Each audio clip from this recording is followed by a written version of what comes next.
In the heart of Atlanta, Georgia, a city celebrated for its civil rights legacy, tensions simmered beneath the vibrant, bustling facade. It was July 15th, 2022, a sweltering summer evening. Heat waves danced across asphalt streets, and in the historically black neighborhood of Vine City, community life flowed as usual. Families grilling on front lawns, children playing basketball, elders chatting on stoops. At the center of our story was 25-year-old Darius Coleman, beloved local activist and community organizer. Tall and charismatic with an infectious smile, Darius was widely respected for his advocacy against police brutality and systemic racism. Recently engaged, he spent his evenings mentoring teens and organizing peaceful demonstrations. Across town, Detective Angela Moss, a 20-year veteran of the Atlanta Police Department, struggled daily with her dual identity. An African-American woman navigating a system that often felt rigged against her own community. Months of increasing racial tensions had placed Vine City under a microscope. Several unarmed black youths had been fatally shot by police over the past year, sparking protests, outrage, and calls for reform that fell largely on deaf ears.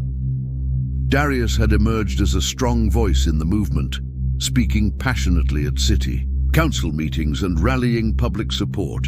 The night of July 15th started like any other for Darius. After leading a peaceful protest earlier in the day, he gathered with close friends at a local diner, but by midnight, everything would change. At 11:45 p.m., gunshots shattered the quiet street outside Darius's apartment. Neighbors rushed outside. To a horrifying scene, Darius Coleman lay motionless, struck multiple times, his lifeless body illuminated by flickering streetlights. Within minutes, social media erupted. The news spread like wildfire. Beloved activist shot dead in Vine City. Detective Moss arrived on the scene amid chaos. Sirens wailed, neighbors screamed, and the air thickened with sorrow and anger. Moss knelt beside Darius's body, examining the surroundings. Bullet casings glittered ominously under street lamps. Initial police statements labeled the shooting gang-related, a narrative quickly rejected by Darius's family and community. They argued vehemently Darius had no gang affiliations. It was a deliberate mischaracterization designed to dismiss community concerns. Days following the murder, thousands took to Atlanta's streets demanding justice. Chants of "no justice, no peace" echoed as tensions soared. National media descended, amplifying calls for transparency. Detective Moss felt immense pressure from both sides, the force and her community. Privately, doubts nagged at her. Was there a deeper conspiracy at play? Moss interviewed dozens, friends, family, witnesses. Darius's fiancée, Keisha, described threats he'd received anonymously in weeks prior, calls and messages warning him to stop speaking out. Security camera footage from nearby businesses revealed a dark sedan lingering suspiciously before speeding away moments after the gunshots.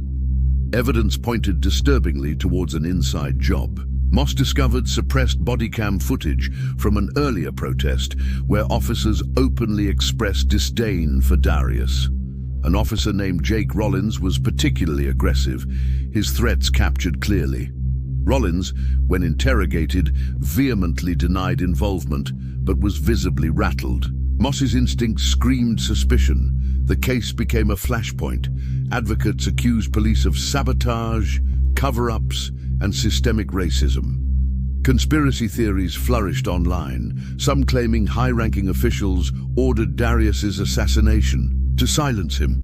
Meanwhile, authorities insisted the murder was gang-related, despite overwhelming evidence to the contrary. A leaked internal memo suggested higher-ups discouraged exploring leads implicating police.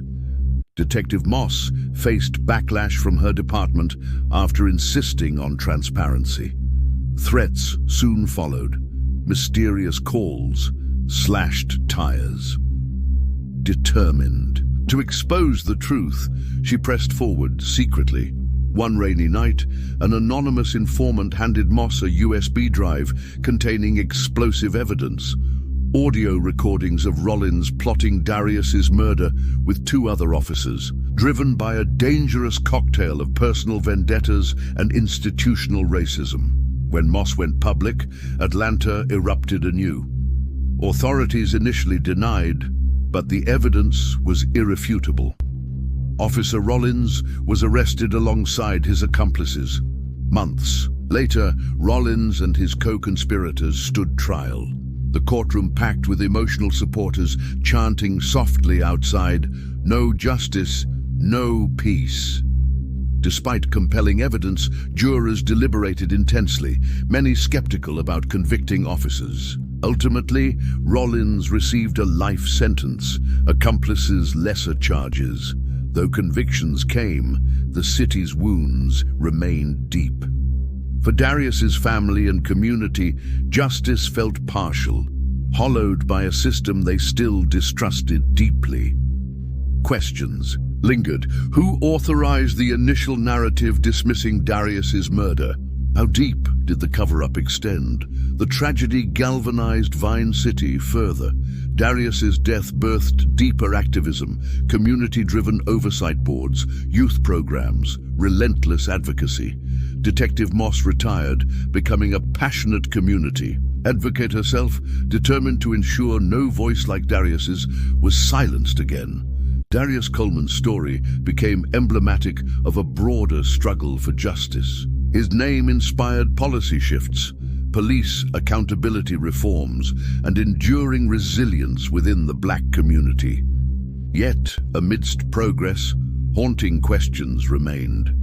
Would systemic racism ever fully dismantle?